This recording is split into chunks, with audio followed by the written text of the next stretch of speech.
Sant Jordi Bridge. Unveiled in 1931, this monumental bridge was crucial for connecting the heart of the old city with the new ensanche quarter, and its construction marked a major milestone in the history of Alcoi.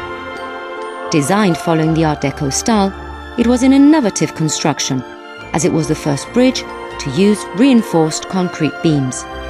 Originally named El Pont Nou, Sant Jordi's bridge has become over the years a symbol of the city, an artery for circulation and encounters, and a privileged lookout over the natural and the urban surroundings. The riverbed has been built up to prevent occasional floods in periods of heavy rain, becoming a spacious green zone at the foot of the old quarter, and it still retains vestiges of industrial Alcoi, factories lining the former waterside, and stylized chimneys scraping the sky like mute sentinels. It also provides a great vantage point from which to enjoy spectacular views of the steep urban landscape.